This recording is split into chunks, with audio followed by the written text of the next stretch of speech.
committee come to order on the 26th of February. First off, Representative Fabian makes a motion to approve the February 20th meeting minutes. Any additions or corrections? Being none, Representative Fabian renews his motion. All in favor say aye. Aye. Opposed? The motion prevails. Minutes are approved. The first bill to come before us today is House File 461. It's a Benson bill. Representative Benson moves that the House File 461 be recommended to pass and re-referred to Government Operations. Representative Benson, we're glad you're here. Go ahead with your presentation. Thank you, Mr. Chair and members. So we've moved that, and I also have a delete all amendment, Mr. Chair, which is DE1. Okay, so Representative Benson moves to adopt the DE1 amendment to get the bill in the shape that the author wishes. Any questions on the DE1 amendment? Being none, all in favor of the amendment say aye. Aye. Opposed? Motion prevails. House File 461 is amended with the DE1. We are on the bill as amended. Representative Benson. Thank you, Mr. Chairman. Mr. Chairman of the committee, I'm here to assist a number of constituent homeowners who continue to face the dilatory effects on their shared properties caused by an uncontrolled invasion of hybrid invasive plant species, in this case a hybridized Eurasian narrowleaf cattail that is rapidly degrading the viability of what had been a pristine lake in my district here in Hennepin County. And I've been working for a considerable length of time with the DNR, principally Mr. Myers, in order to try to meet the needs of my constituents while also responding to the concerns of the DNR.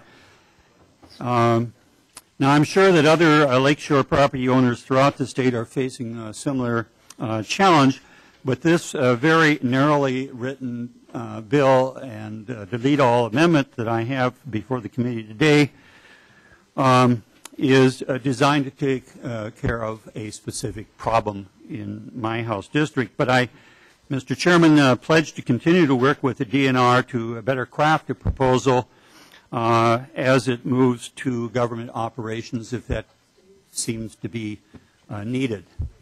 Now, some specifics about this bill before I ask my testifier, Mr. Peter Davis, who's the president of the Shavers Lake Preservation Association, to more clearly discuss the issues that this narrowly drawn bill is attempting to rectify. Number one, Shavers Lake has no public access, and all the shoreline and lake bottom is owned by private owners, homeowners. And also in 1983, the DNR had granted the general use permit to the Shavers Lake homeowners to mechanically harvest the hybridized cattails. And today we're basically seeking a similar permit, asking the DNR to permit the homeowners at their own expense to control this invasive hybrid species. Mr. Chair and members, I'd like to ask Mr. Davies to present his testimony, and I believe he also has a handout which maybe someone can help us with. Thank you very much to our Page for continuing good work in this committee. And is it Mr. Davies? Davis. Oh, Davis. All right, Mr. Davis, will you tell us who you are, who you represent, and go ahead with your testimony. Thank you, Mr. Chair and members of this committee. My name is Peter Davis. I'm a resident and live on Shavers Lake. I am the president of the Shavers Lake Preservation Association, an association that was established actually back in 1986, actually as a precursor to a lot of the work that was going on the lake that I'll describe to you in a minute. While our plight as a lake is not unique by any stretch, I'm told our circumstances certainly are, and the fact that we've taken Herculean efforts to prevent the lake from being turned into a marsh back in the early 80s. So I've provided in this little background some statement of facts around the lake, about the lake. We're nestled down in a bowl. Representative Benson talked about the fact that we have only water coming in from public storm sewers, no outlets. We're kind of our own little watershed. And most of the residents are all violently in agreement about proactively managing to keep this really neat little resource and ecosystem a lake rather than a cattail marsh. If you are getting the package, if you flip to page 4 very quickly, I want to use a couple pictures to describe to you what happened back in the 80s. One moment, please. Mr. Davis, you said a moment ago public storm sewers. Did you mean public storm drains? Storm drains. Thank you. Yes, we have unfiltered stormwater runoff coming into the lake, which is one of our few sources of supply. But that's another contributing factor to what's happening with the cattails. If you look on page 4, back in the late 80s, on the left-hand side, you can see in the early 80s, the picture is looking to the north on the east basin of the lake. That corner, on the upper left corner of that first picture, is actually an area where my shoreline is. If you look on the right side of that picture, you can see nice clean water. This is after the DNR project was approved and efforts were made to remove all of the cattails. The 1983 permit that Representative Benson mentioned, which is this permit, gave us the ability to mechanically cut and pull, and we removed all the cut vegetation around the entire lake. This was almost unheard of back then. Now, what's interesting about what happened is because we were quickly losing the lake. This is before actually I even moved onto the lake.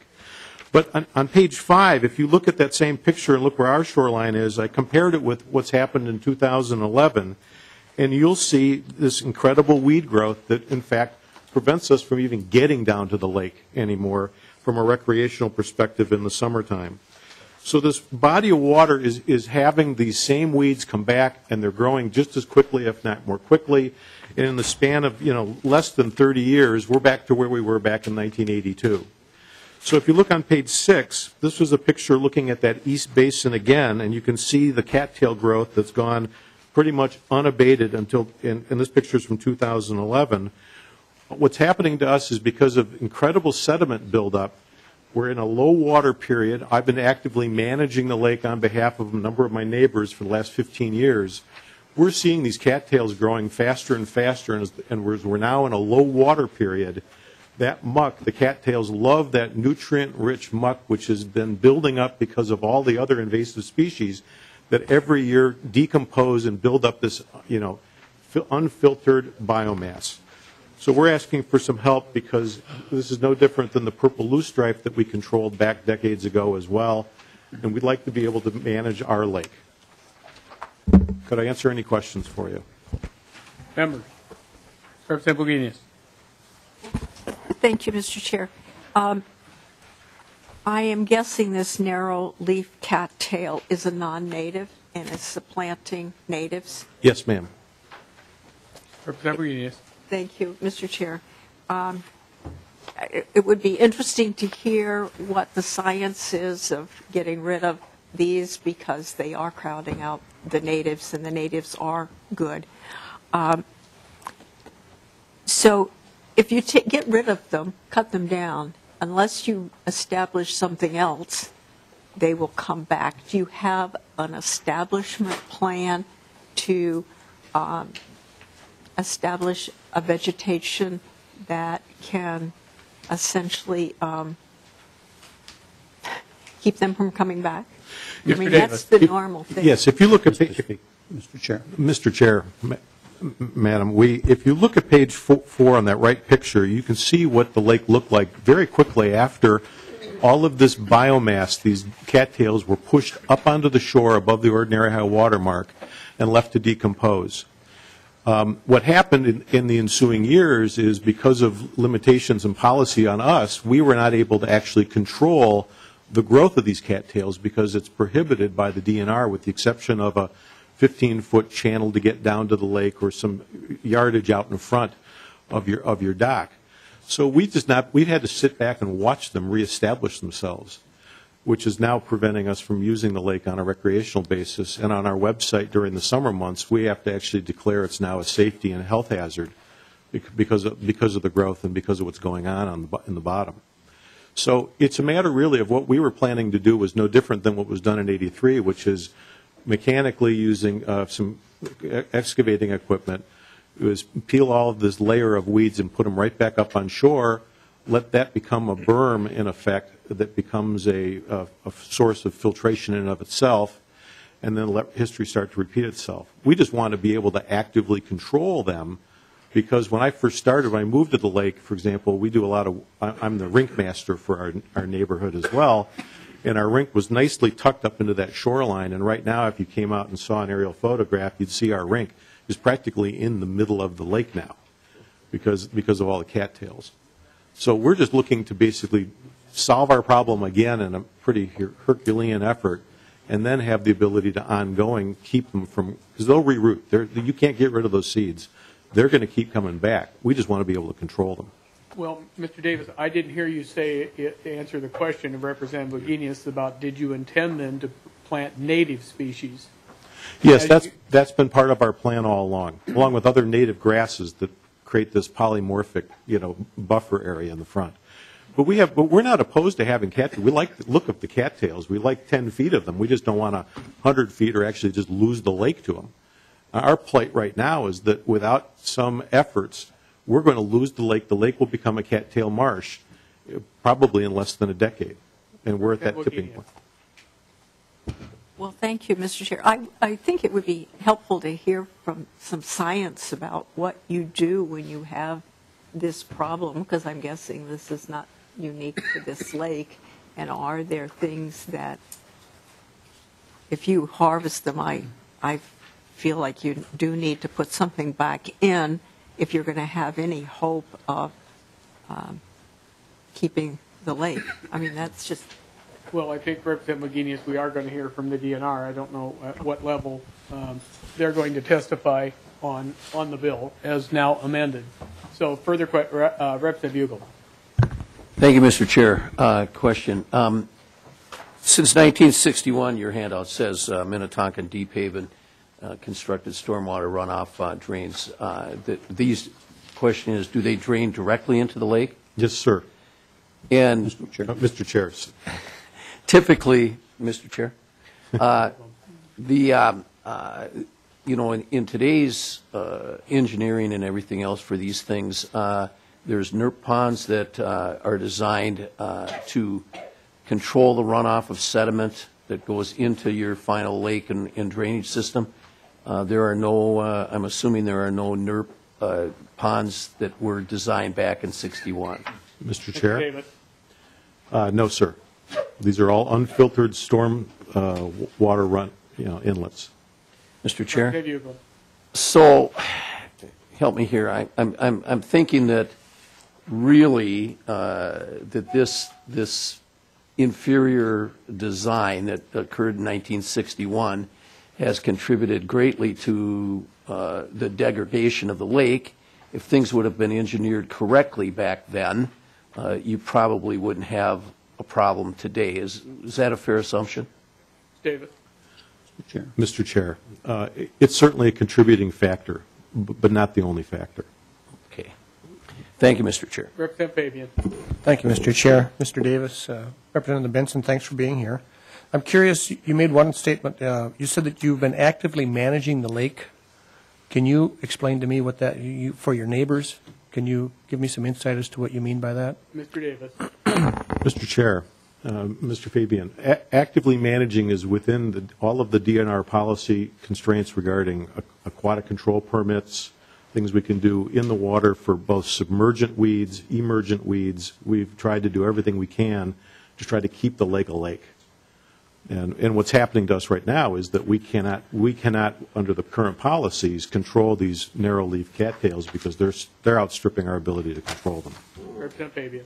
Thank you, Mr. Chair. And Mr. Davis, just to follow up, when I look at the pictures on page 4, and then you fast forward from the late 80s after removal, and then you go at some point, I mean, Representative Wagenius, I understand her concern about what she's talking about, but what was the condition of the lake? I mean, in terms of recreation, in terms of maybe fish that were there, aquatic animals and so forth that inhabited the lake after that, and then what's it like now or back then when it was so largely infested?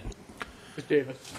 Mr. Chair, Mr. Fabian, We enjoy a rich ecosystem of all sorts of wildlife, including fish. I've been told by stories anecdotally that when the train from Minneapolis ran out to Excelsior, the kids at the other end of the lake would sell minnows to people on the trolleys that were going out to Lake Minnetonka.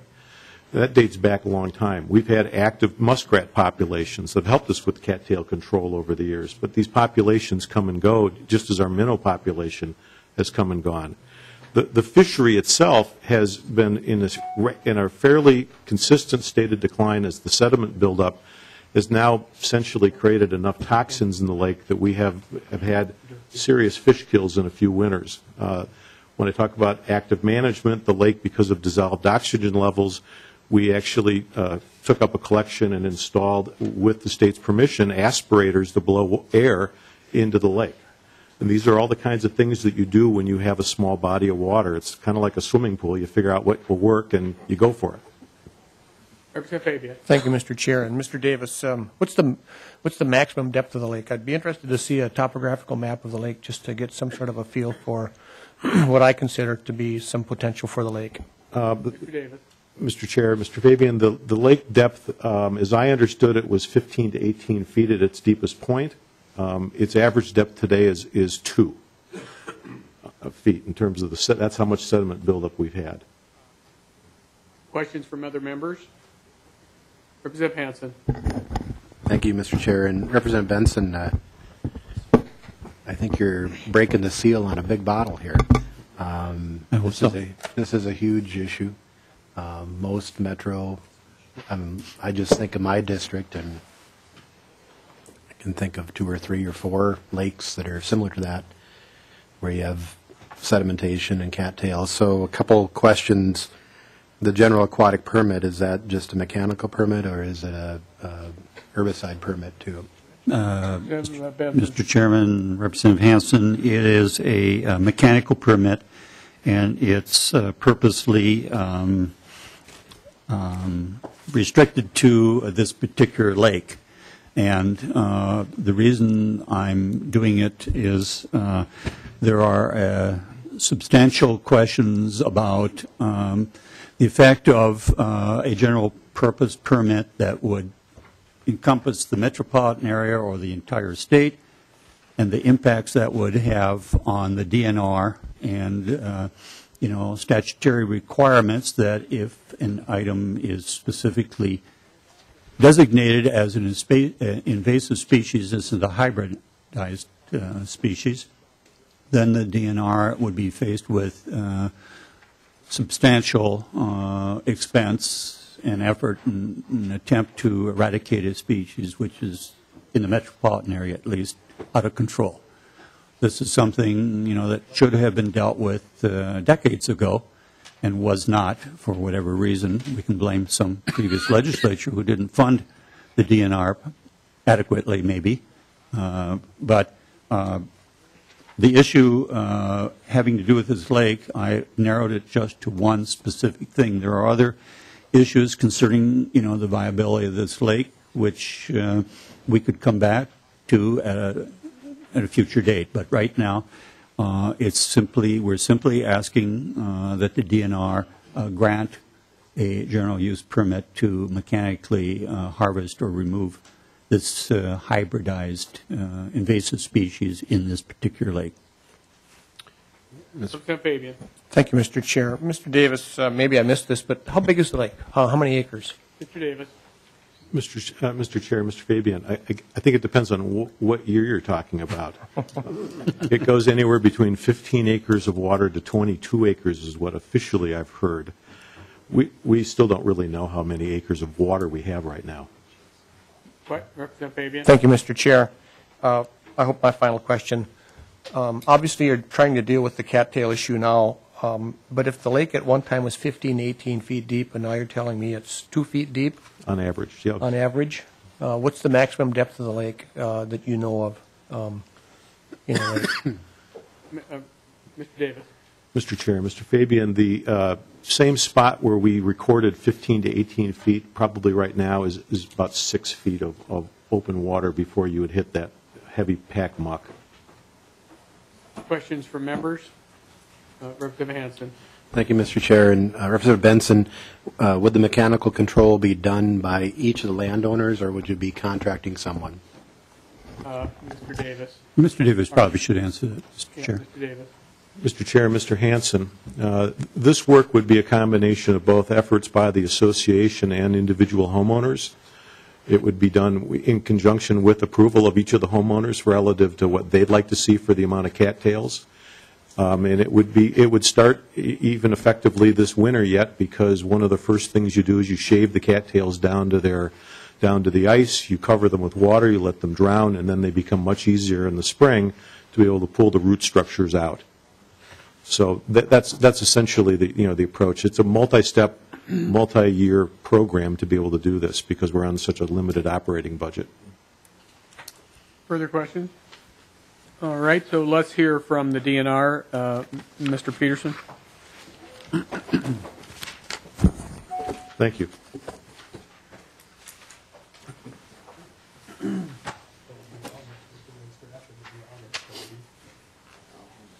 I want to say something while Mr. Peterson's coming up. Welcome, Mr. Peterson.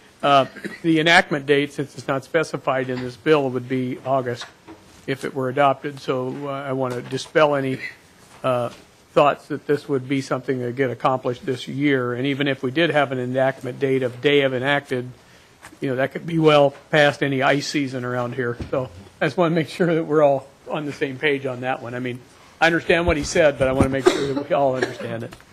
Okay, Mr. Peterson, welcome. Introduce yourself. Mr. Chairman, members of the committee, I'm Dirk Peterson. I'm the Fisheries Chief of Minnesota DNR.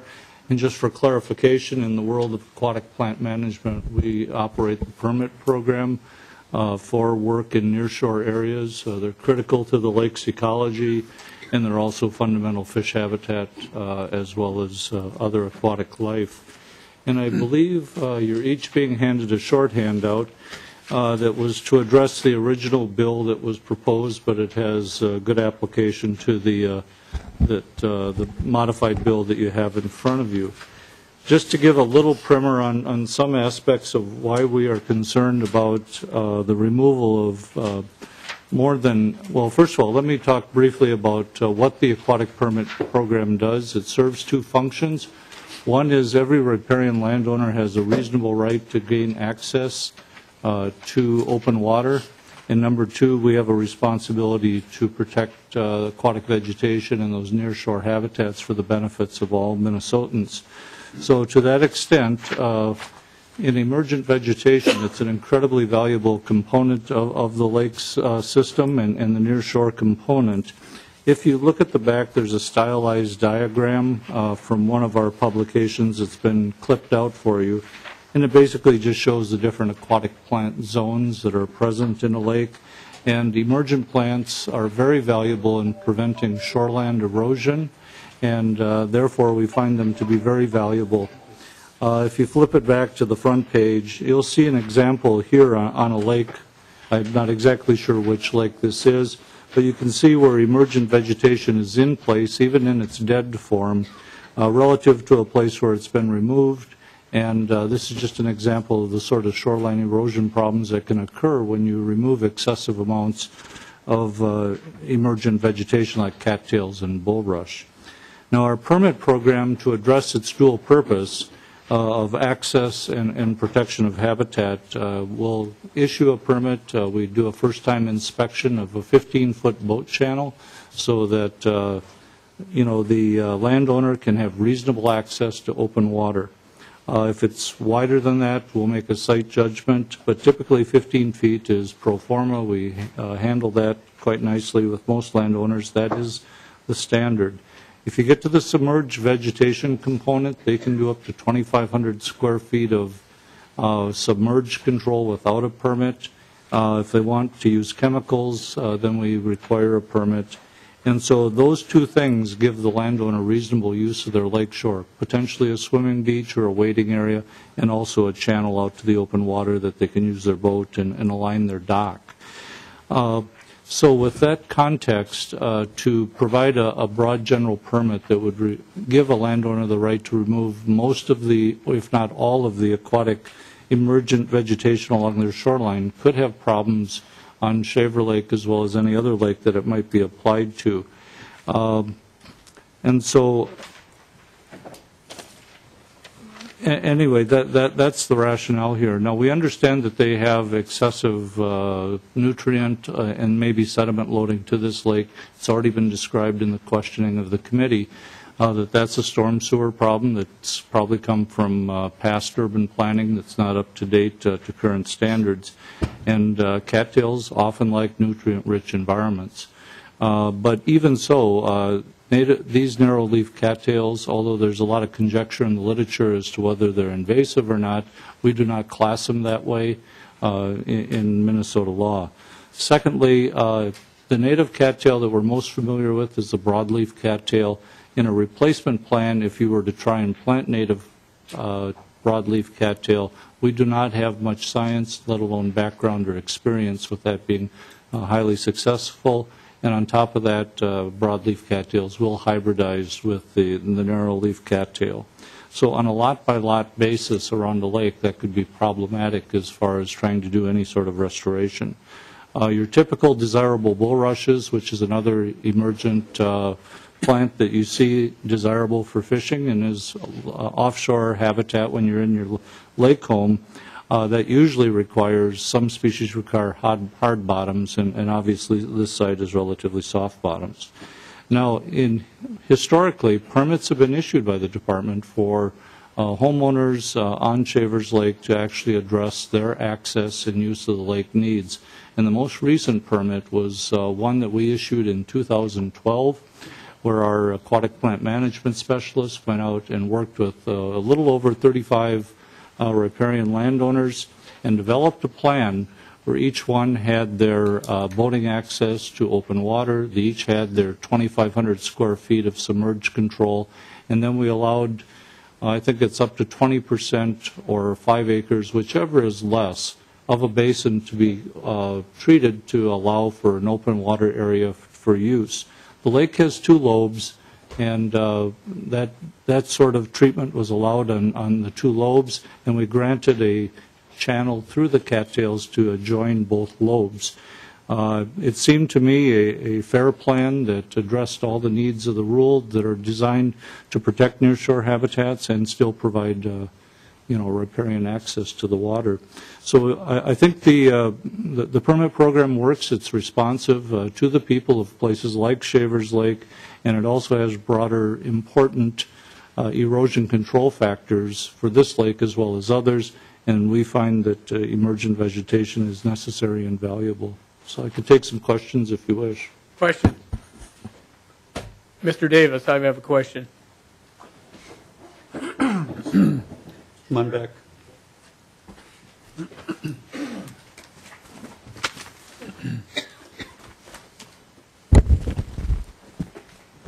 Welcome again, sir. Why doesn't this work?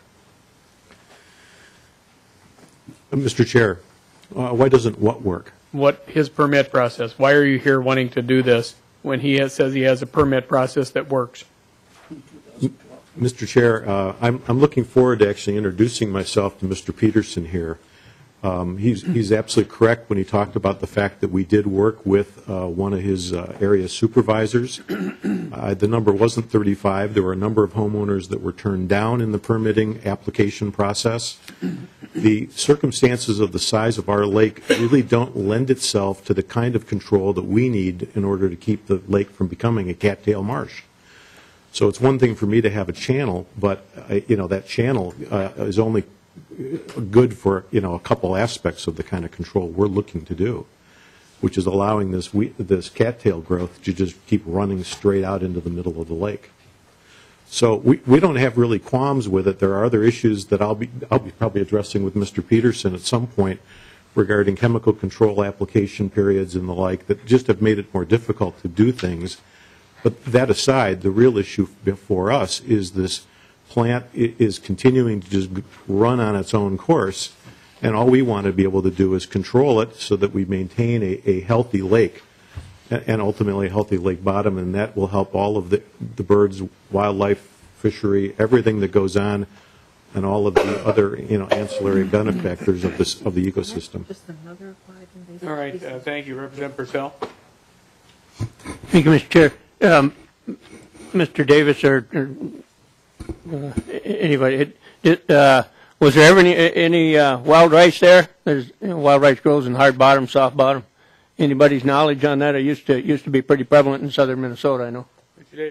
Mr. Chair, just to correct the fact, no, and Mr. Persell, no, to our knowledge, there's never been any wild rice at all. But I do want to add a fact to the record that says that Shavers Lake is also a hard bottom lake. You wouldn't know it because of all the muck, but it is in fact a sandy gravel bottom lake. Representative Persell. Bring me to another question then, because I know there's been, in some ecosystems, there's been hydro dredging done to help restore when there's been over sedimentation. Is that an option you've looked into and been denied or haven't looked into it? Mr. Chair, Mr. Persell, your question is hydro dredging, suction dredging, I guess is another term that's used. In fact, we made an application grant to the Minnehaha Watershed District in order to be able to do such a thing on our lake at our own expense. We've been discouraged from even thinking about that because we know that DNR's practices and policies don't really lend itself to giving people dredging permits. And we're also concerned right now about what might be happening with some of the, because of the unfiltered nature of the bottom, we may be in a situation we have elevated PAHs and we really don't know that yet either. Representative Fabian. Thank you, Mr. Chair. I'm a FIAD teacher, and it sounds to me, I mean, from what I'm hearing here, and Mr. Peterson, correct me if I'm wrong, but it sounds to me like the DNR wants this lake to become a cattail marsh. Okay, well, that's not a question. That's an opinion, and I respect that opinion. So what I'm going to ask here is for Mr. Davis. I'm looking at page 4 of your handout, of the Davis handout, and I'm looking at the handout that Mr. Peterson handed out, and I'm looking at the back side. Actually, I'm not looking at that because I sent it up to you. Oh, Mrs. Harrison gave me a copy of it. So when I look at the picture on page 4, it says late 80s after removal. And then I look at the picture on the back of this, which was the department's handout. How much of the lake in the years following 1980 removal ended up looking like this, where you had this kind of sedimentation and erosion? Mr. Chairman, we had 0. And so I think this is perfect for me because I would pull a float plane right up on that. That's a perfect place. I would drive a float plane right on that. So if I was that homeowner, this would be the place for me. But I just was interested in that question, and I think that that's an interesting statement. I'm not thinking that I'm thinking that there's the prospect that some of this could happen, but I think the fact that there was 0 that happened from 1980s, whenever that exactly was, until today, I thank you for that answer. Questions by the members? Being none, Mr. Ness. Mr. Chairman, the amendment has taken care of our concern. Thank you very much. Okay, members, anyone else in the audience like to testify for or against the Benson bill? I do not see anyone. I am, now that the amendment was adopted, members, the bill does not have to go to government ops as it has been amended. Very good. Ms. Benson. Would you like me? I'll just make a closing comment very briefly. First of all, Mr. Chairman and committee, thank you for the time you've granted us here. And just a couple of points to remember that this lake does not have public access. The management of the lake would be totally at the expense of homeowners. I'm a strong believer in property rights. The owners of this property own not only the lakeshore, but they also own the bottom of the lake as well. And to allow this lake to turn into a cattail marsh would be an enormous financial impact on the owners. We all know, and I own lake property, unfortunately, in another state, so I don't get there too often. But I contribute a lot of money to a lake association. We work very, very hard to keep affluence out of that lake, and we've been very successful. And so I am very sympathetic, Mr. Davis and his associates here. I think what they're proposing is eminently reasonable, fair. It should have been allowed years and years ago, and Mr. Chair and committee, I hope we can get your support. Well, Representative Benson amends his motion for House File 461 as amended to be recommended to pass and referred directly to the General Register. All in favor of the motion, say aye. Aye. Opposed? Motion prevails. Next item before us is House File 657 to be Representative Hackbarth will make the motion to lay over the bill for possible inclusion in the omnibus bill. Representative Hackbarth, did you disappear? I thought I just saw you. Okay. You go find him. I think this last bill will take a little longer, so we'll wait just a minute if we can find him.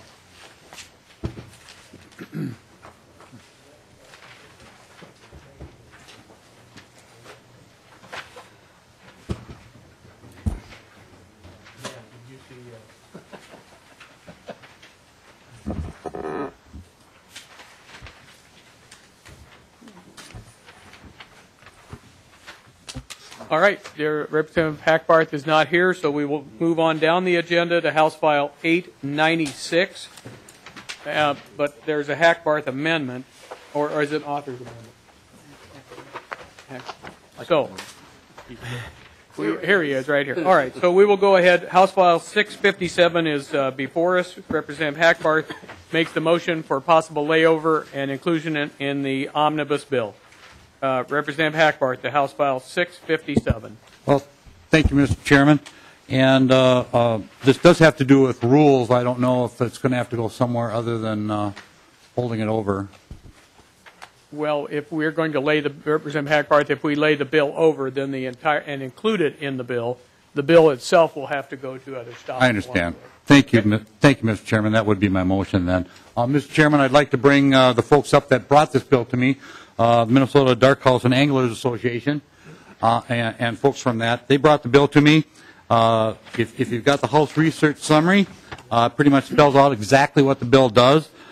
In rule, there's 8 lakes that ban spearfishing, and we want to remove those 8 lakes from that ban.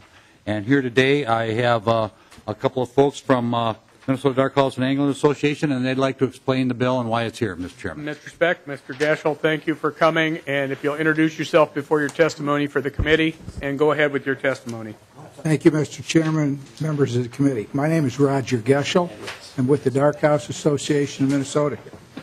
The reason that we brought this bill forward is we would like to have those lakes back to the people of Minnesota, for the fishermen of Minnesota. In Minnesota, we have these 8 lakes are scattered throughout the state, and it's really what it is pure discrimination against our method of fishing. One of the things that, a couple ways, what we're looking for is to be able to go back on those lakes and take some fish home to eat. What happens when you go out fishing and you're trolling or whatever, and you get a fish on, and it's something that maybe it's too big or too small, you have to throw it back. Many times that fish will die. There's another method of fishing called with tip-ups, where you drill a hole in the ice, you put your bait down, and you have this little spring, and when a fish takes it and runs, you sit there, and when he swallows it, the flag goes up, you go and pull him in. If he's too big over the size limit for that lake, or he's too small, you take it out, throw him back, and in most cases, he dies. Our method of dark house spearing, as a lot of you know, we cut a hole in the ice, probably 2 feet by 3 feet, and we put a shelter over that, and we have a decoy that most of us carve, or we purchase them through the bait shops, and we put that down, and we swim it around, hoping to attract the northern pike to come in, or rough fish. And our method then is we see that fish, and we can pretty much tell he's way too big or he's too small, we let him go. We like the fish that are in the limit where we can take home and feed our family, a 2, 3, 4 pound fish. So that's what we're doing. That's what we do, and we enjoy that. We don't kill fish that we don't want, so that helps save the fish in there. Like I said, it's discrimination when we can't go out and fish on a lake, maybe that's a mile from our house or 5 miles, and there are 100-plus lakes in the state of Minnesota where we can't go on because of the restrictions, and we're working with that, and we came up, and that was a good number, to try to make the fish in those lakes bigger. I'll talk about that in a minute. But again, these lakes are spread over the state. There's 2 that are in the same county. What it would do to those lakes, probably nothing. As far as ruining the lake for this or that, we take just like anybody else. So again, it's just basic discrimination as far as we see. The lakes, how they were closed in the first place, there was a period of time when an organization and some of the people in the Department of Natural Resources did not appreciate dark house spearing. However, there was probably half the people in the department that enjoyed spearing. I heard from them. They would tell me, we love spearing, keep up your work so that we can go spear. So that's what we're doing. So, and then one of the lakes that I wanted to mention, and how these bodies of water, some of them were put there, well, we're going to make the fish grow bigger and so on. Cass Lake is a lake that was closed for over 20 years. And the studies that were done before before those 20 years really showed nothing of a growth pattern in that lake.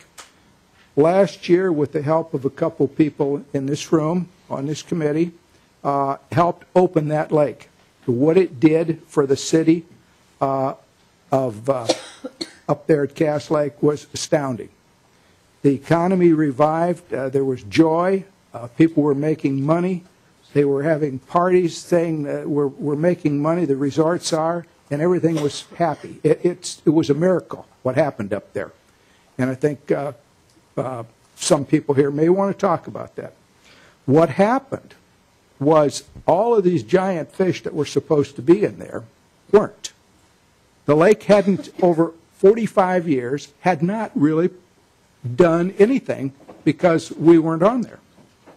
So the average fish that we took out of there home to eat was 2 to 3, 4 pounds. That's it.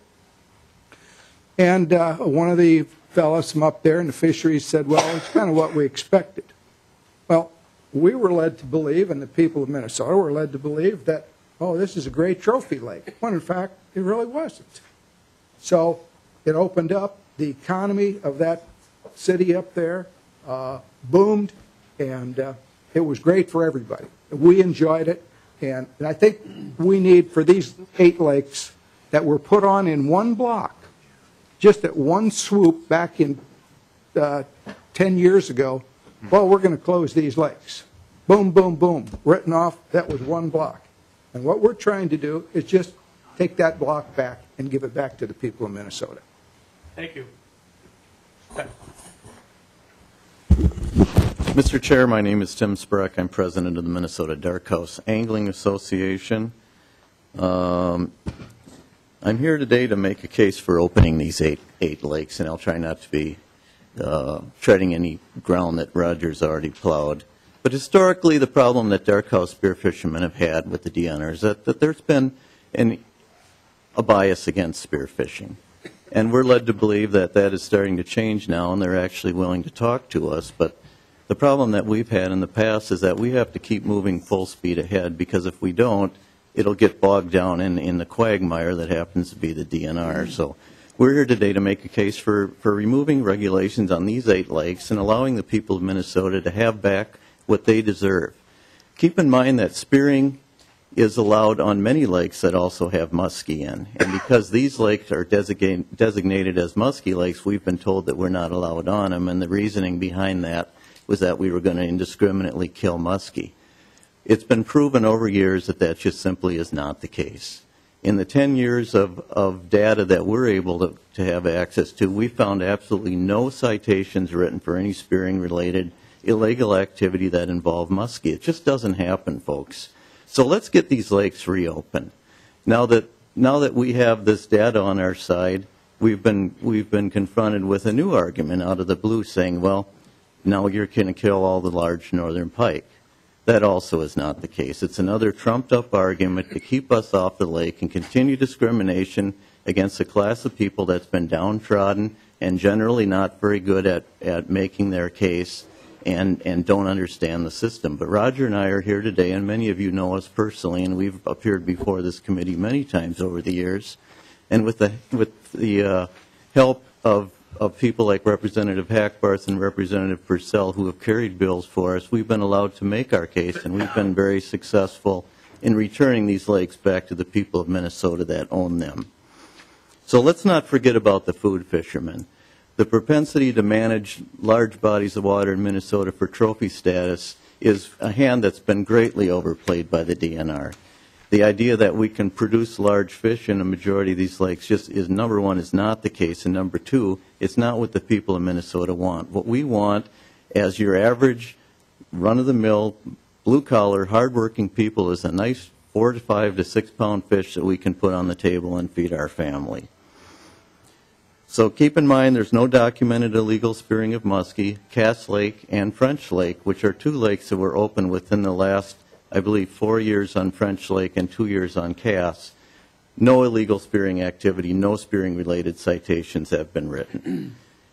And then also some additional information about the recently completed survey on Cass Lake regarding spearfishing. And we originally looked at this as a potential witch hunt, trying to find something that we were doing wrong. And in fact, it came out fairly favorable to our people.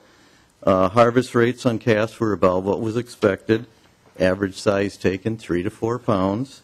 Harvest rates were well below the state averages for these bodies of water, and spear fishermen actually passed on 55% of the fish that they saw come into the hole. So we're conservation-minded. Most of our people are afraid to death of making a mistake because the penalties are so great, and the stigma would be, I mean, it would be reported in all the newspapers because the outdoor media generally has had an axe to grind against spearfishing for the better part of the last 2.5 decades. So our people are very cautious and very careful. And the economic benefits far outweigh any potential damage that could be done. And spearfishing is probably the fastest growing method of angling in the state. In the last license buying cycle, license sales were up 20%. It's a great way to have a historically important tradition that you can pass on to your family, and the young people are taking this up in droves. So let's give these people opportunity to get their children and grandchildren out on the lake, show them a historically important sport, and let's move forward with this because it's very important to the people of Minnesota. And thank you, Mr. Chair. Well, thank you, Mr. Gavel, Mr. Spreck. Representative Persell. Thank you, Mr. Chair, and I want to speak in favor. And just to follow up a little bit on the experience in my backyard there in my district on Cass Lake, and when that was opened up for spearing again. You know, that I'm not aware of any problems, first of all, that what you said is in line with what I've been given to understand from both the state conservation officers and the tribal conservation officers there on Leech Lake Reservation. And a couple of the resorters and a couple of the bait shops right there in Cass Lake did, I mean, if you go talk to them, if you talk about spearing on Cass Lake, they smile pretty big. And it's because they redeveloped some business and some significant business around spearing. putting houses out on the lake there, and people came, like you say, and young people are. I mean, there's probably young people coming in to spearfish that may not even use a hook and line, and so I think it is we're all concerned about, are we going to get young people into outdoor activities, and Lord knows we need to. So this is something we, I'm real supportive of this, and thank you, Representative Hackbarth, for letting me on that bill. Representative Isaacson.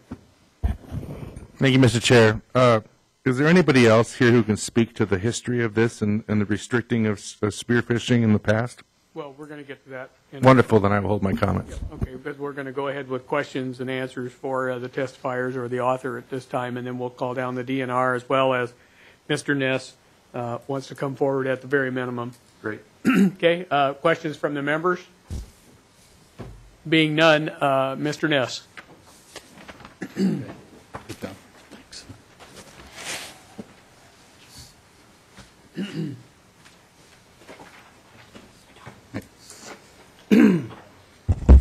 Mr. Chairman, members of the committee, for the record, I'm Lance Ness, president of Anglers for Habitat and the Fish and Wildlife Legislative Alliance. Mr. Chairman, we're neither for nor against the bill. We just were kind of caught off guard by it a little bit. It wasn't discussed at the round table. And we have some other changes that we're thinking about, we're vetting, as they say, as well, about Northern Pike. So we just like some more time to think and contemplate this and speak both with the groups that you just heard from, as well as other angling and fishing groups about this situation. Maybe it's perhaps time to take a good hard look at all the DNR regulations regarding some of the angling species. So with that, Mr. Chairman, I'll keep it short. Questions for Mr. Ness? Being none. The department, do you have someone here that can answer some questions? Mr. Don Carlos?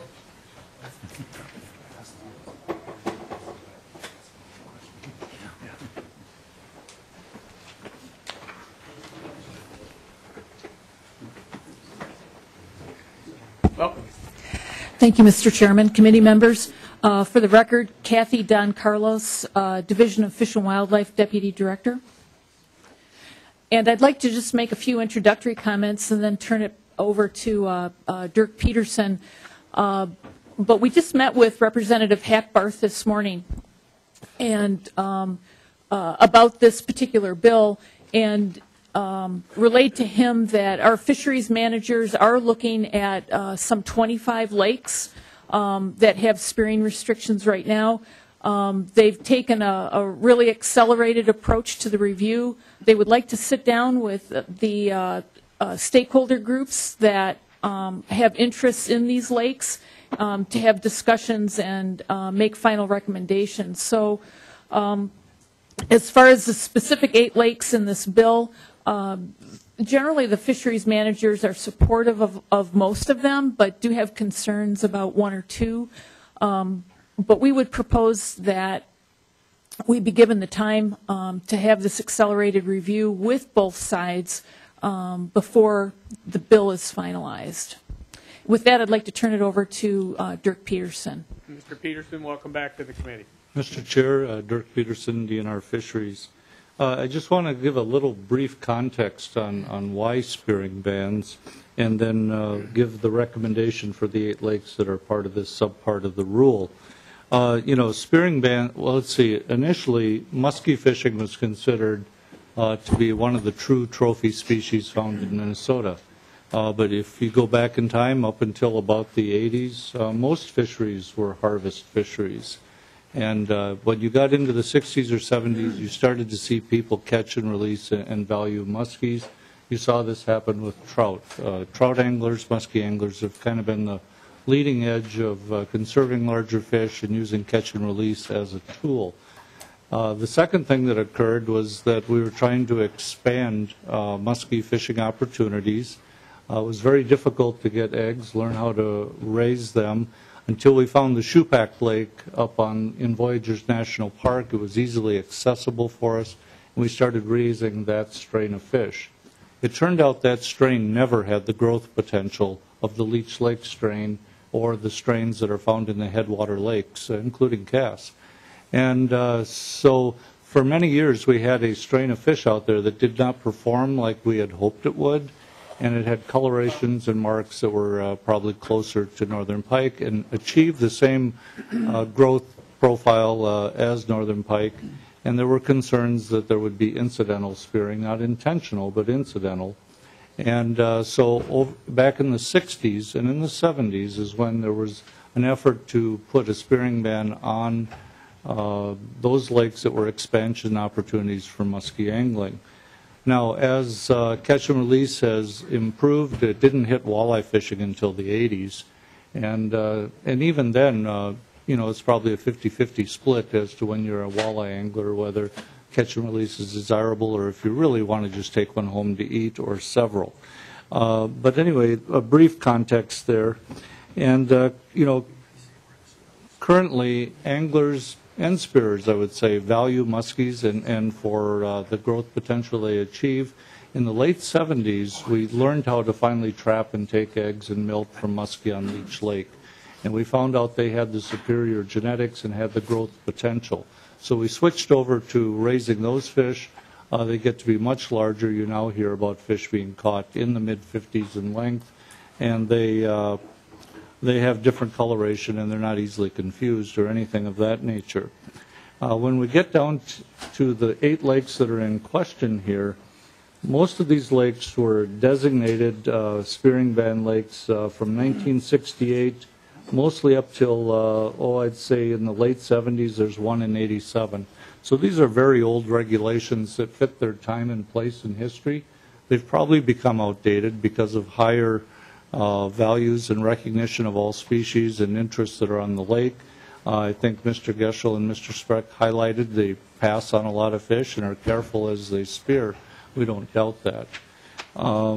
Anyway, so we've done some review of these lakes in anticipation of this bill, and we think at least 7 of them probably they are outdated, and these are regulations that can probably be dropped. But as Deputy Director Kathy Don Carlos indicated, we are in the midst of a review. We have shared the fact that we are in the middle of this review with the other testifiers here. So it's not a secret that we're doing that for the Spearing Darkhouse Association. Kathy, or Deputy Director Don Carlos indicated that there is one lake where the area manager would certainly like to consider delaying or at least holding off on removing a spearing ban, which is Baby Lake, one of the 8. And this is a lake where we've got shoepack fish growing. We'd like to check on the genetics and make a management plan to ultimately switch over to Leech Lake. And during that transition, the area supervisor would like to at least maintain the ban there. Is that critical to the future management of this lake? Maybe not, but it was a request to the area supervisor. So in summary, we've looked at these 8 lakes. We think 7 of them probably can be reasonably removed without any concerns or detriment. There's one where a supervisor would like to hold on to it for a while as he considers future management plans to transition to a better species or a better strain of muskies. Representative Isaacson. I think that most of the questions were answered in this part of the testimony. Is there going to be a change in the direction it's headed? Well, I was just going to have questions first, and then see how that goes. Further questions by the member. I just wanted to say that I in general, will just not support an expansion of spearfishing, so I would not be voting for this bill. Other questions by the members? One moment, I got to ask a question here.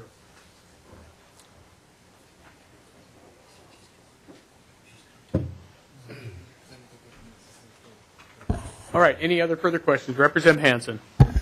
Well, thank you, Mr. Chairman, and I kind of feel this is a boomerang issue that comes back every year. Mm-hmm.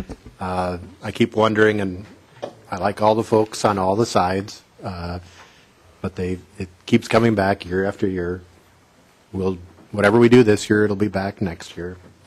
And I'm wondering why we can't just all get along on this. I mean, I just don't understand why we can't figure out why does it take a bill to get folks to talk to each other to figure out ones that could be taken off the list and which ones need to come on the list. And,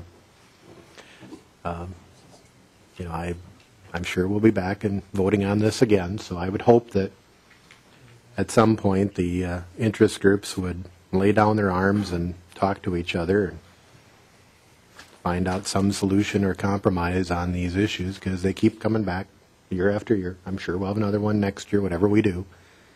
And Kind of like scopes on muzzleloaders. it's like, Representative Hanson. you know, it comes back, it just keeps coming back, and so Representative McNamara. I would hope that we could have folks work on this. Representative McNamara. Well, thank you, Mr. Chair. I'm wondering, I think my question is for the DNR, but it might be for Representative Hackbarth. We did a deal a year or two ago on put the number of lakes that allow, or was that the number they could limit where spearing was? And then how is this affected? If we pick these lakes out, does that affect that legislation, or would this potentially, now would you impose some limitations on lakes that you currently don't have? How does this just identify a list of the ones that can't be on the 100? Mr. Peterson. Mr. Chair, Representative McNamara, you know, the spearing ban is largely a muskie regulation, and it was designed to prevent incidental spearing of muskie, and it's a regulation from 40, 50 years ago, or a tool used to manage for muskie. The effective tool for managing quality-sized northern pike has been the protected slot limit. And so 2 years ago, the Dark Horse Association wanted a limitation on the number of lakes that we would put a slot limit for northern pike to manage for quality-sized northern pike. And that was the result of that legislation. That's our most effective tool for providing quality northern pike fishing opportunities. It is not the spearing ban that gives us that quality northern pike opportunity. Northern pike will benefit from it, but it's not our best tool.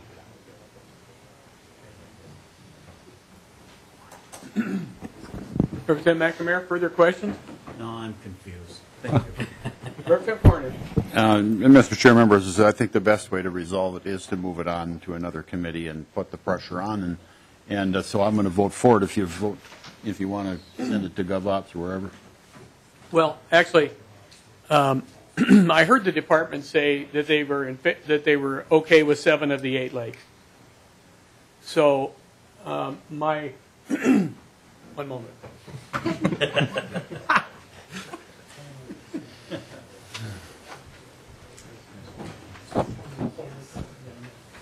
So Representative Hackbarth amends his motion to send the bill House File 657 to the General Register. At that point, we'll hold, you guys can work out that 8th lake, and Representative Hackbarth can bring forth an amendment, either deleting it or leaving it in, or he can inform us that you've worked it out. So that is the motion Representative Hackbarth has. Any questions on the motion? In favor of the motion, say aye. Aye. Aye. Opposed? Aye. Motion prevail. Thank you. All right. House File 896. Representative Persell.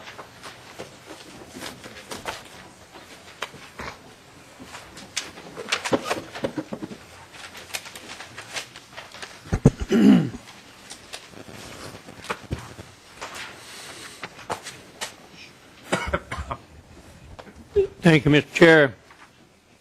I'd like to move House File 896.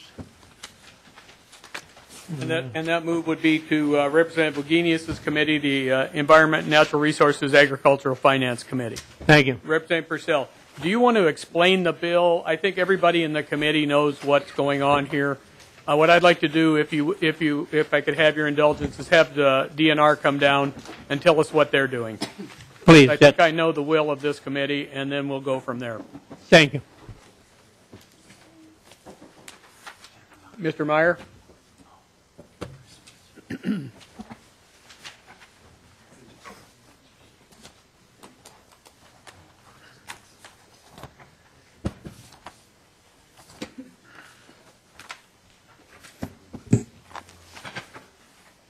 Mr. Mr. Meyer, welcome to the committee. Mr. Chairman, thank you very much. For the record, Bob Meyer, Department of Natural Resources. We have the bill before us, House File 896, and I think that everyone is aware of what the bill does. We'd like to hear what you're doing since the CARP Summit. I call it a CARP Summit. When we got together with the governor, there were a lot of stakeholders, members of the House and Senate there, and what it is that you're planning to do since that before we continue on with action on this bill. Mr. Chairman, members, thank you for.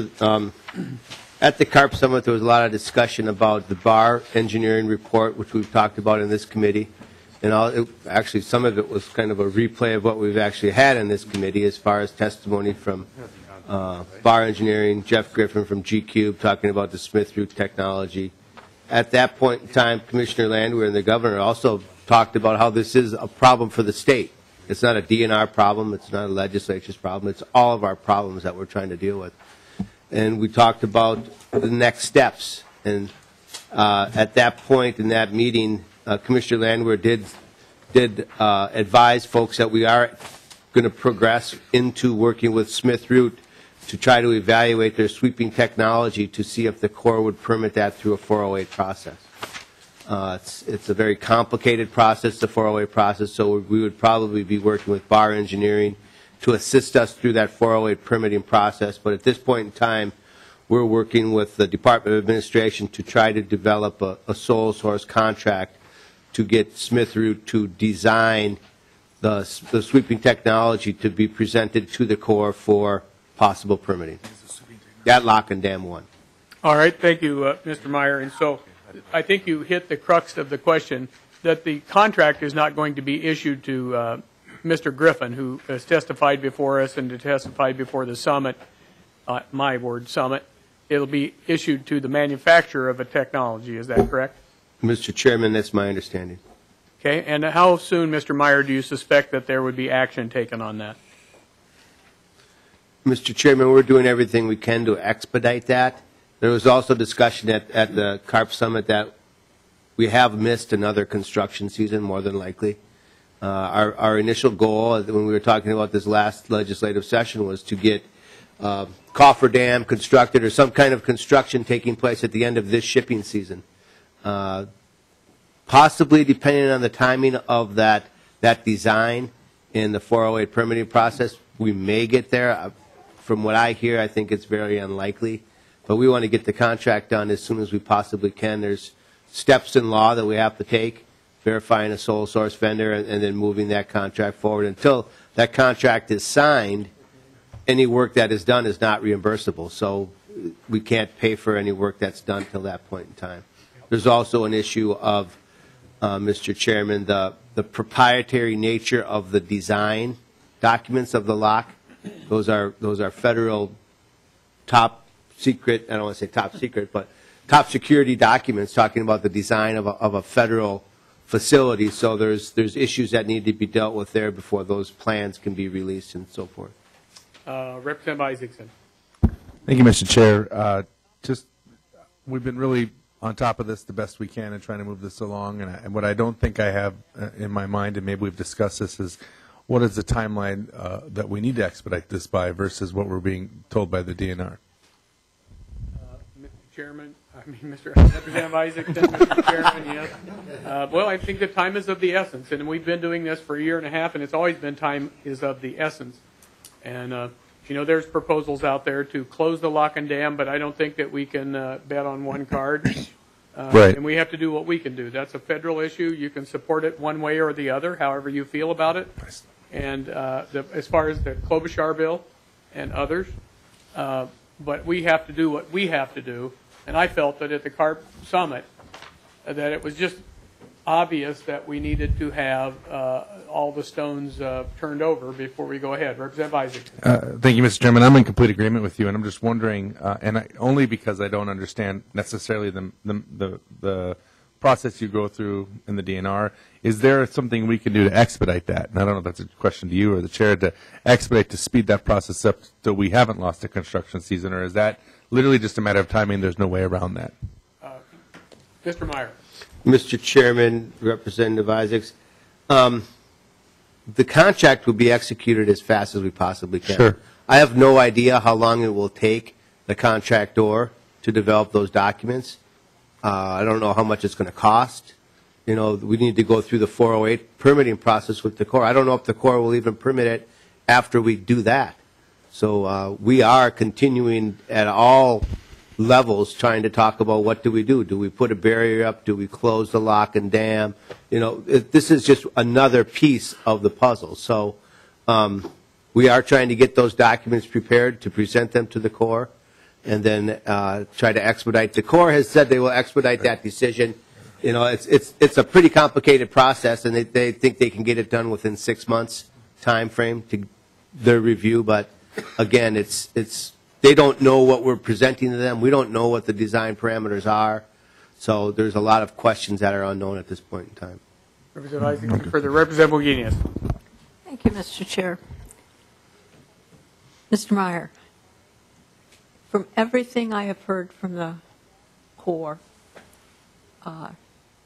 they are not going to permit an electric barrier at this lock and dam. They're just not going to do it. So what makes you think that the Corps would actually permit an electric lock and dam or an electric barrier that's never been tested and never been used under these circumstances? Mr. Meyer. Madam Chair, Representative Wagenius, I am not an engineer by any way, shape, or form. There was testimony that you've heard in this committee and at that CARP Summit about the differences between the technology that was evaluated in the BAR report that was a constant on or a continuous field of electrical current versus this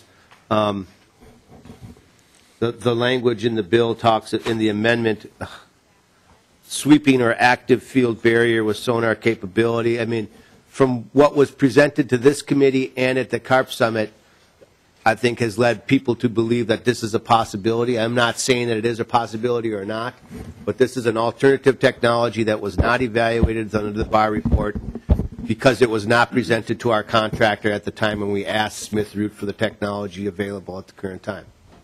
So that's the best I can answer that question.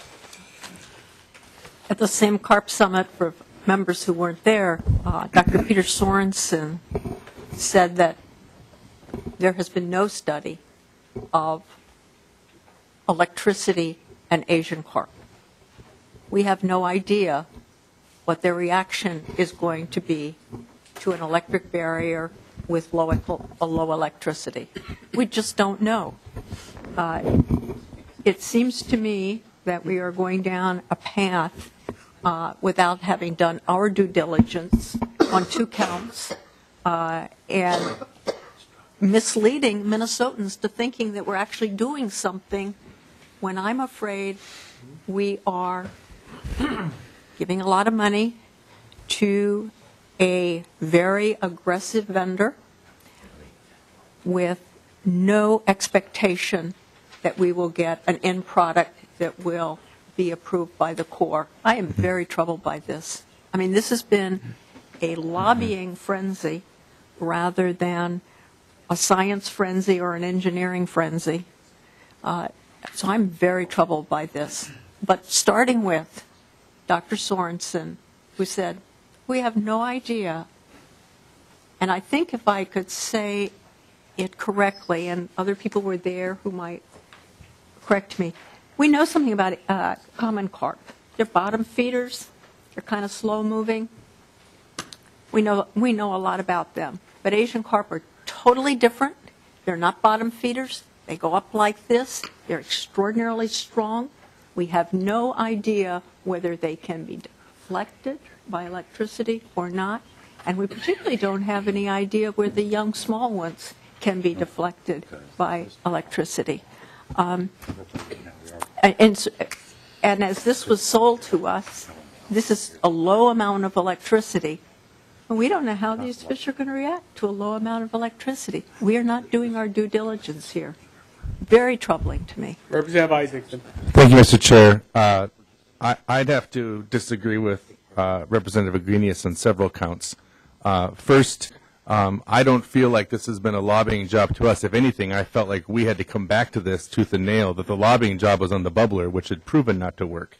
That had been my experience in this committee. So I just can't, I don't see this as something where we're getting hard pressed on that, at least not from my perspective. Second, it was quite clear, just short of quoting the colonel that we had met with from the Corps, that they said if we could create a program that fit within their specs, that's something they would look at allowing. So it was never a situation where we were given the intention from the colonel at the Corps who said those specific words to us, and I asked him to repeat on several occasions just to make sure I was clear about that. That you are saying to me right now, if we come up with a program that works within your specs, you would be comfortable putting that in, and they said that was something they would consider and look at it and possibly do. So I think on those two fronts, I'd have to disagree with you. On the last part, and someone would need to correct me if I'm wrong, when we had originally heard from not BAR but the other engineering firm, my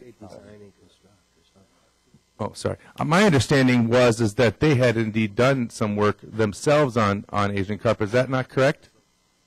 Am I wrong about that part? Mr. Meyer. Mr. Chairman, could you restate that question? I'm sorry. My understanding was with the new technology they had spoke about, they had actually done some research with Asian carp. Is that not correct? Mr. Chairman, I'm not going to speak for the contractor. Right. All I know is this technology is still considered experimental. Sure, sure. There are no barriers constructed anywhere in the world that Asian carp are actively challenging it on a daily basis. Okay. So I think Representative Wagenius's point is something we need to consider as well. We need to try to figure out, will this work? And I don't know if we have those answers or not. I'm not going to sit here and try to say we do or we don't, because I don't know. So.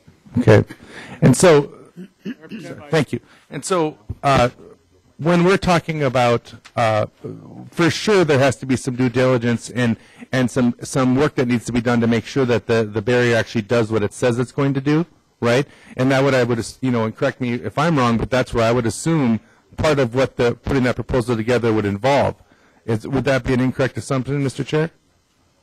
Well, Representative Isaacson, I think when it's presented that there'll be, right now, as I understand it, the vendor can't answer the questions that the DNR has asked because they haven't seen the design of the lock or dam.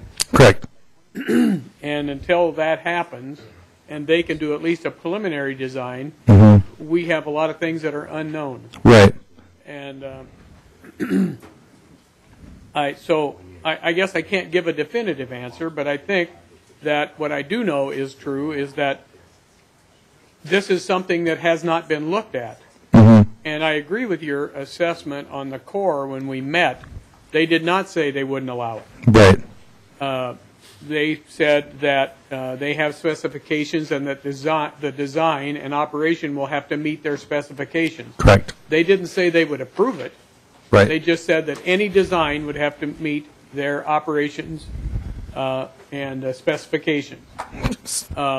Beyond that, we are dealing with something that there are unknowns, but I don't think that the answer in the BAR engineering report was enough answer to the unknown that we wouldn't move forward with something along this line. And I want to remind the members that it sounds as if Representative Wagenius is against the provisions, and I know that Representative Hackbarth has an amendment that we're going to be looking at in a few minutes. I doubt that will change Representative Wagenius's opinion on the bill, but the bill is being referred to her committee.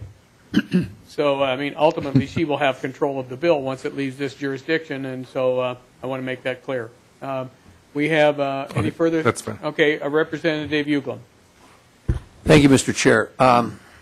Representative Isaacson, I think you're referring to the Smith-Root report, which I have here, and I think it's a very, very good report. Smith-Root has spent 25 years installing electronic fish barriers all over the world, so it's certainly not a new company, and they've developed their technology quite well. Their most recent electronic barrier installation was in Norway, and that is the one that's very similar to the one that they're proposing in Lock and Dam number 1. And if I recall correctly, we did have some concerns about safety, the electronic barriers, and they've addressed that in this report. And Mr. Meyer, I'm sure you must have this report too, but I'll give you my copy. So I guess I would just like to conclude with a couple of comments, and one is, I guess we're not in a perfect world here, but we are facing a crisis, and I, for one, am not prepared to wait for the feds to do anything, because the feds don't do anything well most of the time. So this is according to Smith Root, this is about a $5 million installation, where the air bubbler strobe light would be about a $12 million installation. So $5 million to protect a multi-billion-dollar industry in northern Minnesota with fishing and boating and everything else. Life's a gamble. Sometimes you take a little bit, you roll the dice. But I think this report does answer a lot of questions. Thank you, Mr. Chair. Thank you, Representative Ugle. Representative Hackbarth. Thank you, Mr. Chairman. I don't know if you want to do the amendment now or. Well, we've got a couple of. Why don't we hear from a couple more people, and then we'll move. I'll pass until we get to that. All right, Representative Benson. Well, thank you, Mr. Chairman. I just have a question about, and I'm sorry, I have not read the Smith Root study, so I probably shouldn't be asking the question, but maybe someone would help me. You know, looking at the bubble technology, and Mr. Chairman, I'm glad that we chose not to go that route, since its effectiveness is not what we need at all. But I'm just wondering if Meyer, someone could tell me if we have a low energy or low wattage electric barrier in place, does it provide 100% reliability in stopping the movement of these? Well, Representative Benson, I'm going to answer that question for Mr. Meyer, so it doesn't have to put him on the spot on that one. The contractor has said in this committee, well, let's put it this way, an engineer, not Smith Root, has said in this committee that the design will stop 100% of the carp. The question is will it? Yeah. Just like, for example, in the testimony that was given here on the report that we received, it was 60 to 80%, as I recall, maybe 70, 80% efficient on carp, but yet at the summit, it became 90%. Yeah. Well, so there's a lot of questions out there, and I think that this bill, what it could do is move forward. I think that the DNR is going to move forward, but we need to light a fire under them as well. If they would have had a press release tonight before this meeting that said they were going forward with this, we wouldn't have done this bill tonight and have this discussion again for the upteenth time. Yeah. But I don't think we can answer that question. I don't know that. I mean, that's that's like I don't even know how to make an analogy on that. May I just follow up, Mr. Chairman? Thank you for that. I'm just wondering, when they come up with the 85 or the 90% or the 100%. Just to clarify, we're talking about low or high energy electric barrier. Well, which of the two, or is it both?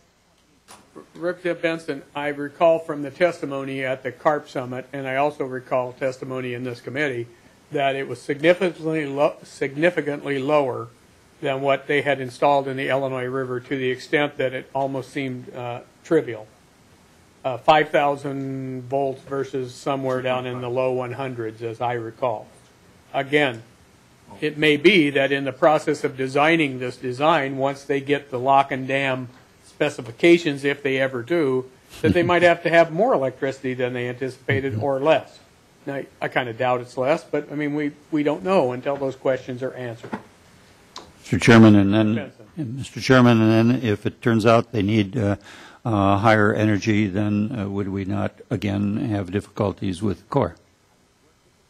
Representative Benson, we probably would, but the probably is the key word. We don't know until we get there. Representative Yaruso. Thank you, Mr. Chair.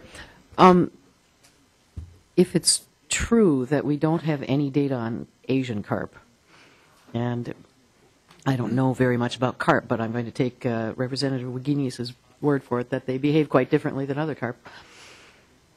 It would, if I were the engineer that was going to do this, I'd want to know if there are any large differences in the behavior of Asian carp relative to electric barriers compared to other fish. And since there doesn't seem to be any shortage of Asian carp, it ought to be possible for a very small-scale, short, not particularly scientific test to be done of such a concept and find out if an electric barrier actually will stop an Asian carp of a couple of different sizes, because we're worried about the big ones and the little ones, really. The medium ones, you know, if you can get the two ends, you'll get the medium ones. But as an engineer, which I am, I wouldn't be comfortable going forward with a big expense on an important problem if I didn't know the answer to that question. Thank you.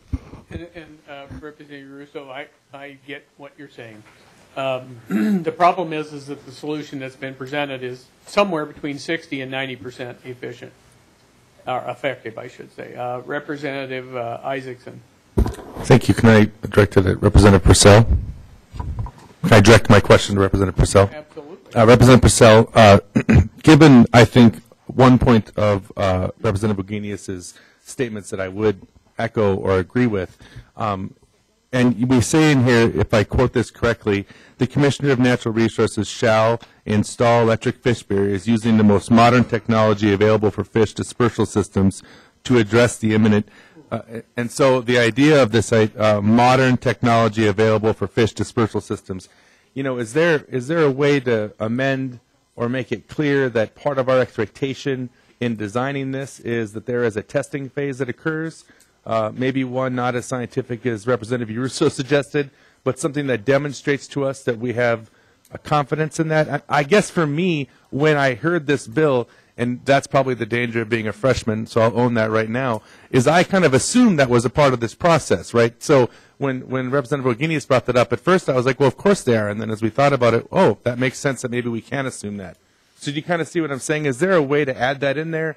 We don't have to do it now. We could do it in another committee, but I think that'd be something that would give a lot of confidence to folks that are, you know, uncertain, because it doesn't make sense if we don't know for sure. Thank you. Mr. Chair, I think it's a good point, and Representative Russo and Representative Wagenius, you know, I think we can move ahead, and let me just say the commitment I believe that we all share is that we aren't going to wait another year before we do something.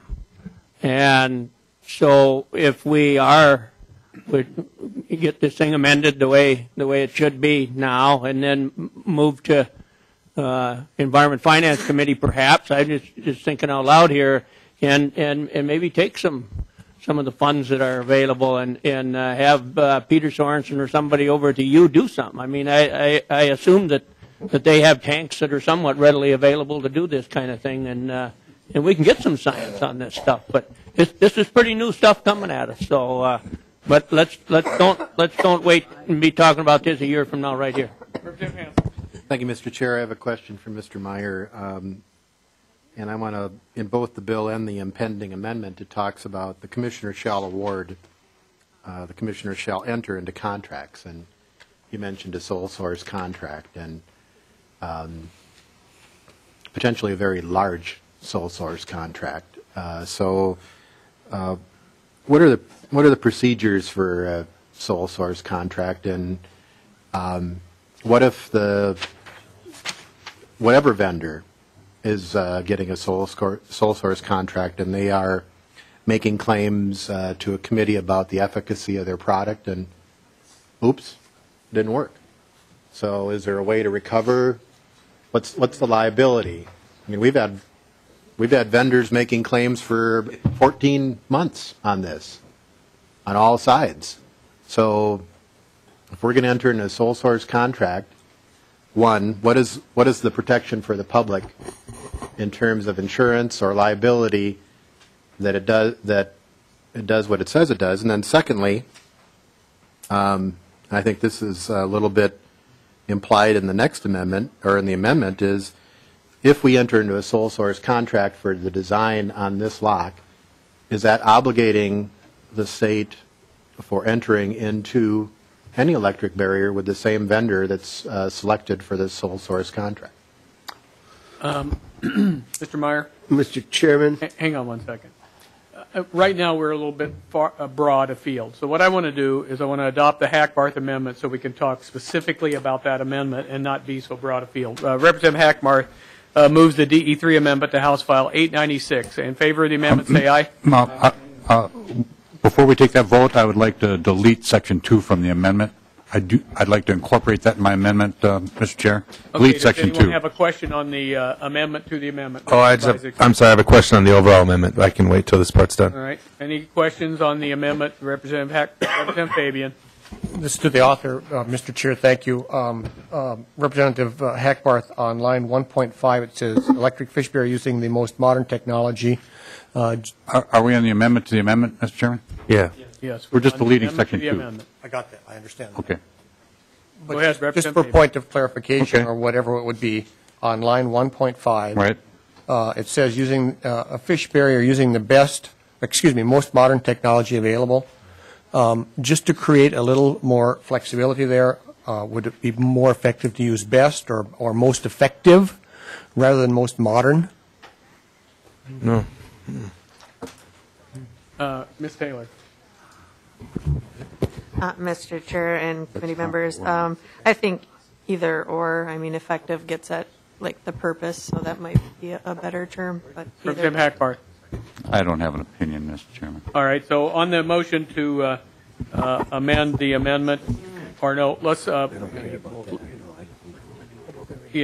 delete Section 2 of the DE3 amendment to House File 896. In favor of deleting 2, say aye. Aye. Opposed? All right. To the motion, DE2 as amended, 3 as amended. Representative Isaacson. Thank you. Just one moment. Oh. I want an answer. Yes, we're going back to the answer now. And I want to remind the members, now it says to enter into a contract to design. We haven't passed the amendment, have we? Not build.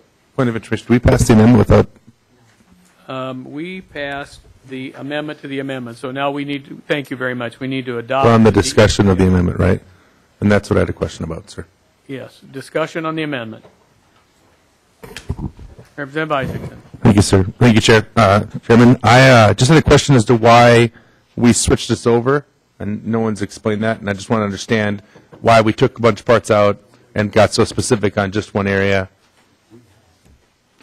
Mr. Chairman, Representative Isaacson, we want to get to the heart of the issue. The problem is that we can't move forward to look at all the intricacies of an electric fish barrier at Lock and Dam 1 unless we have a design.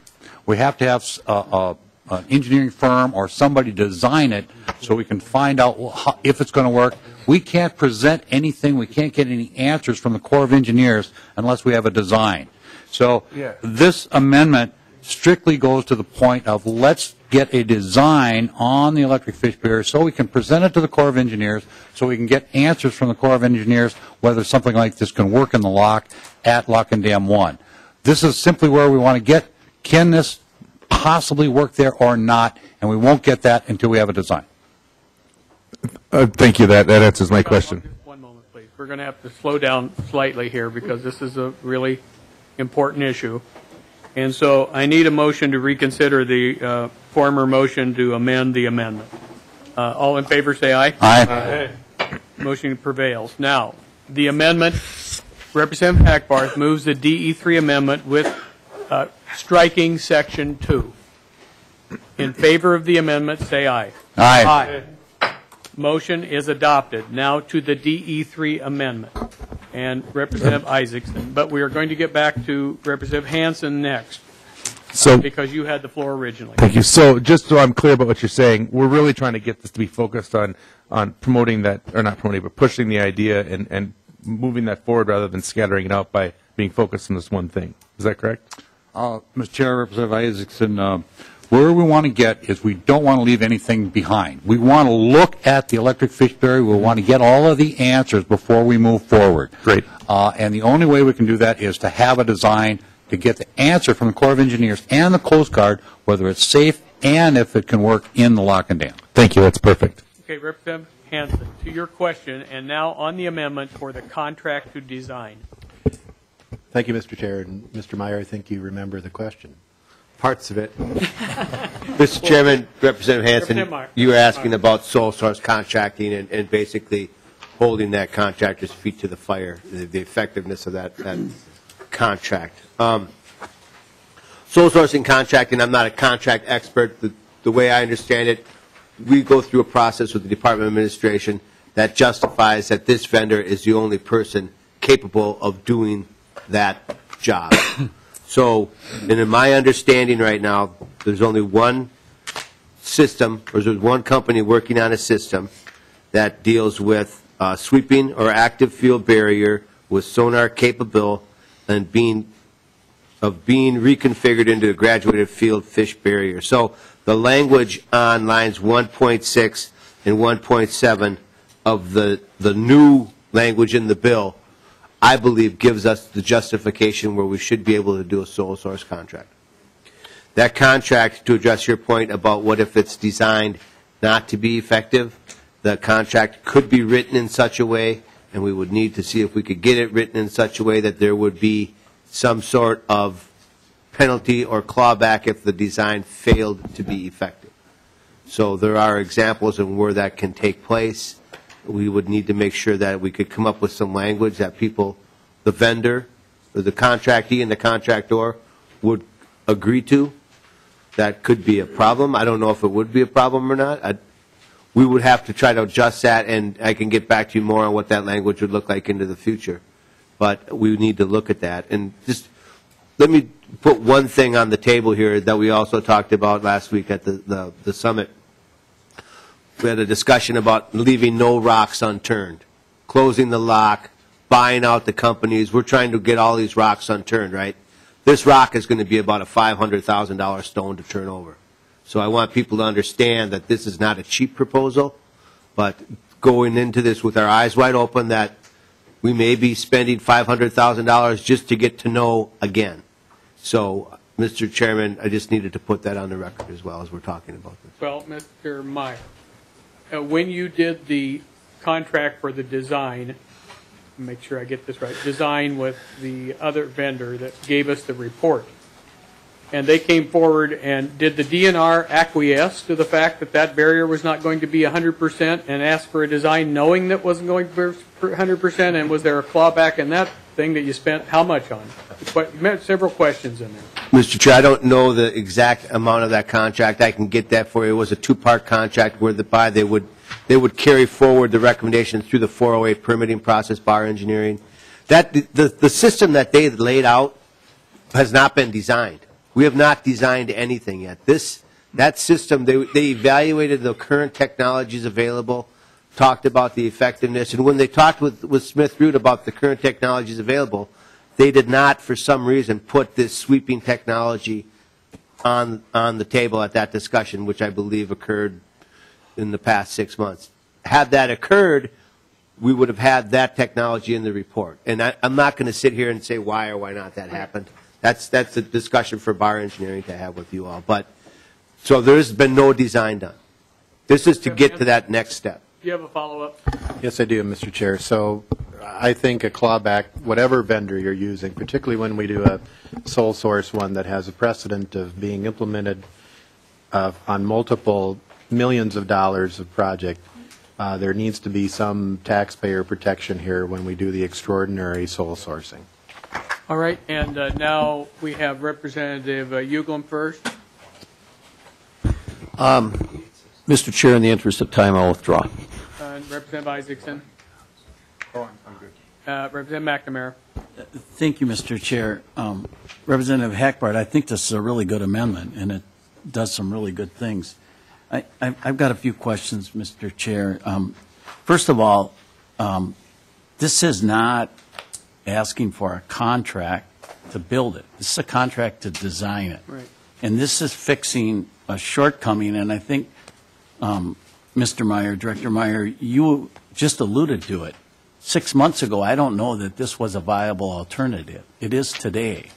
And I think at the summit, the commissioner and the governor wanted us to do just what this says. And I think we heard numbers of $500,000 or whatever, and hopefully it's substantially less than that if we're going to get to something that many of us in the room think is a possibility, and that's the Corps turning us down. But we need to see if there's a chance that this can work. So I like what this amendment does, Mr. Chair, and Representative Wagenius. I think this is a good amendment. This is right along the line with what the summit did. And maybe, Mr. Chair, I would ask if Representative Wagenius has a comment to that, then if I could come back to have the floor. I have some other questions. But I think, Representative Wagenius, this is saying to the DNR, probably through BAR, that why don't you look at this technology right now? Not why don't you, do look at it. You might have to spend some significant amount of money, but let's take a look at it. I think that's what this is saying, and I think that's a really good idea. So if I could keep going, Mr. Chair. Representative McNamara. Mr. Chair, I'm wondering, Dr. Sorensen has alluded that he may have some new eDNA information in the next few weeks. Mr. Meyer, is there any reason for us to believe that we may get some information in the next few weeks that would help us know where the fish really are? Are you expecting, or do you have no idea? Mr. Chairman, Representative McNamara, I just know that those results from the testing that was done with samples last fall, I believe, will be out within the next several weeks. I don't know what those results are by any means. Representative McNamara. So, Mr. Chair, I think that means that unfortunately we may not know any more than we know now, and you don't know any more than we know now. And unfortunately, it may come back that we don't know if the eDNA was right or not, and that's too bad, but it is what it is. Mr. Meyer, can you get back to the committee on where we actually have found the 4 different species? I know recently there was 1 silver and 3 grass carp or whatever down by Winona, and if I'm not mistaken, a bighead was found in Prescott in 2009 or something. But could you give us again, and I know that, I'm not saying right now, but if we could just know where they were found, when they were found, and the quantity of the northernmost reaches of the 4 different fish, that would be beneficial, Mr. Chair. And then if Mr. Meyer could just answer that, then I have a couple other quick ones. Mr. Chairman, I can get you that. We also have readily available the maps of our eDNA results, but I'd rather wait, take that map, overlay Dr. Sorensen's newest results, and have that discussion at a separate time. So I can get you that list. That's not a problem. All right. We have to get into the public testimony on this, Mr. Diamond. And we have 10 minutes, members. Mr. Chair, while he's coming up. Representative Wagenius. Members, you should know, and if I mistake that, somebody will correct me, but when we were at the CARP Summit, fairly early on in the CARP Summit, Commissioner Landwehr said that he could do this contract, he had the money, and he was ready to go. It was way late in the same summit that Dr. Sorensen spoke out and said, because it was not part of the conversation, said, nobody knows about these carp and electricity. So just so people know, the DNR was planning to go ahead without legislative action. Thank you. Mr. Diamond. Tom Diamond. Representative Persell and others are working on First this off, issue. could you introduce yourself for the record? Sure. Tom Diamond. And you represent who? Just a public citizen. Thank you. I want to commend Representative Persell and others who are working to make sure we have the most effective barrier.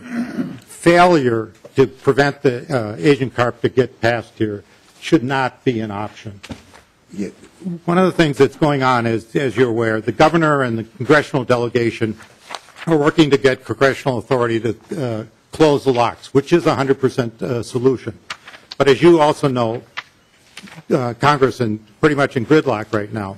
But there's another option on that table that I think people should be aware of.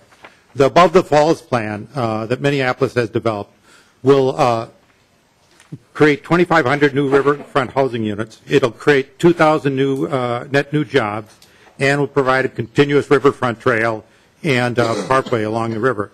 That plan has been approved by the city of Minneapolis, and the city has committed to closing the port of Minneapolis, which they own, this year.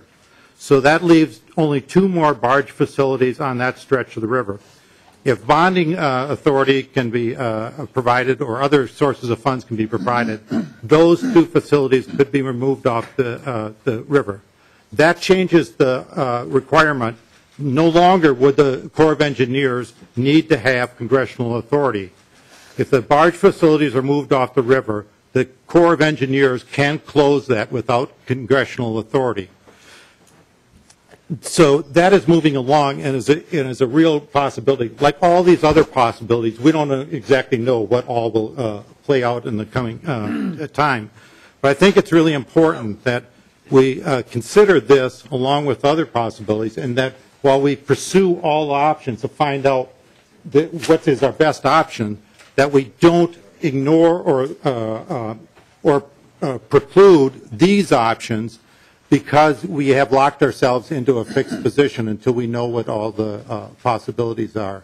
This is a real possibility, but without knowing whether the Corps or other parties will prevent these other options, we should make sure that this option stays on the table for consideration with the rest of the options. Thank you very much, Mr. Diamond and Mr. Ness.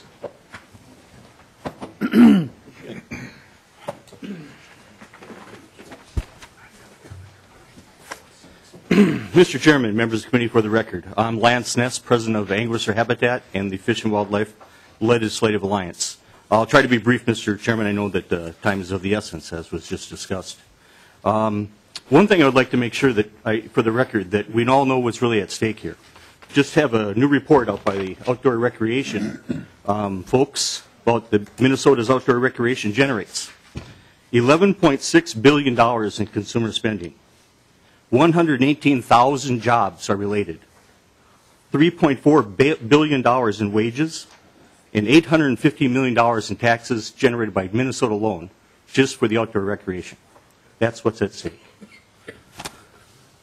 Moving on again, Mr. Chairman, the reason we support Representative Persell's bill here is he's finally addressed one of the key parts here, and that's the Minnesota River, our namesake.